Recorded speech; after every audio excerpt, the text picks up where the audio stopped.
ಸಿದ್ದರಾಮಯ್ಯ ಕರ್ನಾಟಕದ ಟ್ರಂಪ್, ಸೋಲನ್ನ ಒಪ್ಕೊಳ್ಳೋದ ನಾಯಕ. ಇನ್ನು ಪಕ್ಷ ಕಟ್ಟಿ ಗೆದ್ದು ಬರಲಿ ನೋಡೋಣ, ಹೀಗೆಲ್ಲ ಎದುರಾಳಿಗಳು ಮಾತನಾಡ್ತಾ ಇದ್ದಾರೆ. ಆದರೆ ಸಿದ್ದು ಮಾತ್ರ ಕ್ಷೇತ್ರದಲ್ಲಿ ತಮ್ಮ ಕೆಲಸ ತಾವು ಮಾಡ್ತಾ ಇದ್ದಾರೆ. ರಾಜಕೀಯ ವಿರೋಧಿಗಳು ಕೂಡ ಅಲ್ಲಿ ಸ್ನೇಹಿತರಾಗಿದ್ದಾರೆ. ಸಿದ್ದರಾಮಯ್ಯ ಕರ್ನಾಟಕದ ಟ್ರಂಪ್, ಮಾಜಿ ಸಿಎಂಗೆ ಕುಟುಕಿದ ಹಳ್ಳಿ ಹಕ್ಕಿ. ಒಂದೇ ಊರ್ನವರು, ಒಂದೇ ಪಕ್ಷದಲ್ಲಿದ್ದವರು. ಆದ್ರೀಗ ರಾಜಕೀಯ ಎದುರಾಳಿಗಳು ಹಾವು ಮುಂಗುಸಿ ತರ ಕಿತ್ತಾಡ್ತಿದ್ದಾರೆ. ಮೈಸೂರಿನ ಸಿದ್ದರಾಮಯ್ಯ ಹಾಗೂ ವಿಶ್ವನಾಥ್ ಹಗೆತನದ ಬಗ್ಗೆ ನಾವು ಹೇಳಿದ್ದು, ವಿಶ್ವನಾಥ್ ಸಿದ್ದು ಕೆಣಕಿದ್ದು ಹೀಗೆ. ಏನೇನೋ ಚಡಬಡಿಸ್ತಾವ್ರು. ನನ್ನ ಬಿಟ್ರೆ ಒಂಥರ ಟ್ರಂಪ್ ತರ ಇವರು, ಟ್ರಂಪಾಯಣ. ಇಲ್ಲಿ ಇವರು ಸೋಲ್ನು ಒಪ್ಕೊಳ್ಳೋಕೆ ತಯಾರಿಲ್ಲ.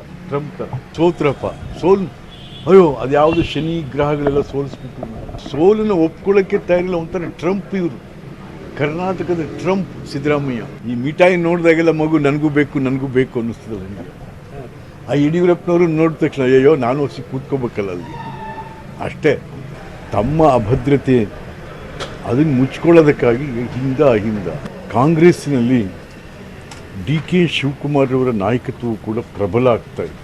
ಸಿದ್ದರಾಮಯ್ಯನವರು ಎಲ್ಲೋ ಏಕಾಂಗಿ ಆಗ್ತಾ ಇದ್ದಾರೋ ಅಂತ ಅವ್ರಿಗೆ ಅನ್ನಿಸ್ಬೇಕು. ಸಿದ್ದರಾಮಯ್ಯನವರು ತಮ್ಮ ರಾಜಕೀಯ ಅಸ್ತಿತ್ವಕ್ಕಾಗಿ ಇವತ್ತು ಎಲ್ಲೋ ಅಭದ್ರತೆ ಕಾಡ್ತಾ ಇದೆ ಅಂತಕ್ಕಂಥ ಚಡಬಡಿಕೆ ಹೋರಾಟ. ಯಾವ ಹೋರಾಟನಪ್ಪ? ವಿಶ್ವನಾಥ್ ಆಡಿದ ಮಾತುಗಳಿಗೆ ಡೋಂಟ್ ಕೇರ್ ಅಂದ್ರು ಸಿದ್ದರಾಮಯ್ಯ. ವಿಶ್ವನಾಥ್ ಅವರು ಕರ್ನಾಟಕ ಟ್ರಂಪ್ ಅಂತ ಹೇಳಿ ನಿಮ್ಮನ್ನ ಕರೆದಿದ್ದಾರೆ.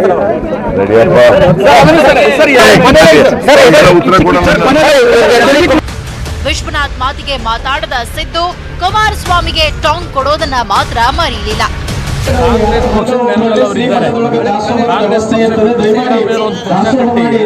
ಚುನಾವಣೆ ನಡೆಸಕ್ಕೆ ಹೇಳಿ, ಆಗ ನಾನು ಅವ್ರ ಮಾತಿಗೆ ಏನು ಹೇಳಬೇಕು ಉತ್ತರ ಕೊಡ್ತೀನಿ.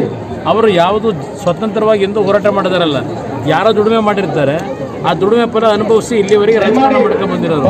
ಸ್ವಂತ ಶಕ್ತಿ ಮೇಲೆ ಅವ್ರು ರಾಜಕಾರಣ ಮಾಡಿದಾರಲ್ಲ. ನಾನು ಯಾಕೆ ಕಾಂಗ್ರೆಸ್ ಬಿಟ್ಟು ಪ್ರತ್ಯೇಕ ಪಕ್ಷ ಮಾಡಕ್ ಹೋಗ್ಲಿ? ಅವ್ರಿಗೆ ಬುದ್ಧಿ ಇಲ್ಲ, ನನಗೆ ಬುದ್ಧಿ ಇಲ್ವಾ? ಈ ಎಲ್ಲ ರಾಜಕೀಯ ಜಂಜಾಟದ ನಡುವೆಯೂ ಕ್ಷೇತ್ರದಲ್ಲಿ ಪ್ರವಾಸ ಮಾಡಿದ್ರು ಸಿದ್ದರಾಮಯ್ಯ. ಬಾದಾಮಿ ಬನಶಂಕರಿ ದೇಗುಲಕ್ಕೆ ತೆರಳಿದ್ರು. ಈ ವೇಳೆ DCM ಗೋವಿಂದ ಕಾರಜೋಳ ಎದುರಾದರು. ಆಗ ಇಬ್ಬರ ನಡುವಿನ ಸ್ನೇಹದ ಮಾತು ಎಲ್ಲರನ್ನೂ ಅಚ್ಚರಿಗೊಳಿಸಿತು. ಮತ್ತು ಈಶ್ವರಪ್ಪನವ್ರು ಫ್ಯಾಕ್ಟ್ರಿ ಮುಕ್ಕಿರು ಹೆಂಗೆ ಫ್ಯಾಕ್ಟ್ರಿ ಮುಕ್ಕಿರ್ತಾವ ಹಂಗೆ ತುಕ್ಕಂತಾರ.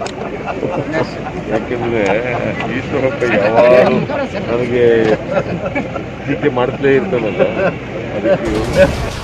ಇದೆಲ್ಲ ಆದ್ಮೇಲೆ ಗೋವಿಂದ ಕಾರಜೋಳ ಹೆಗಲ ಮೇಲೆ ಕೈ ಹಾಕಿ ಹೆಜ್ಜೆ ಹಾಕಿದ್ರು ಸಿದ್ದರಾಮಯ್ಯ. ಹಿಂದೆ ಬರ್ತಾ ಇದ್ದ ರಾಮುಲು ಅವರನ್ನು ಪಕ್ಕಕ್ಕೆ ಕರ್ಕೊಂಡ್ರು ಸಿದ್ದು. ಈ ಸೀನ್ ಕೂಡ ಸೇರಿದ್ದ ಎಲ್ಲರಲ್ಲೂ ಅಚ್ಚರಿ ಮೂಡಿಸ್ತು.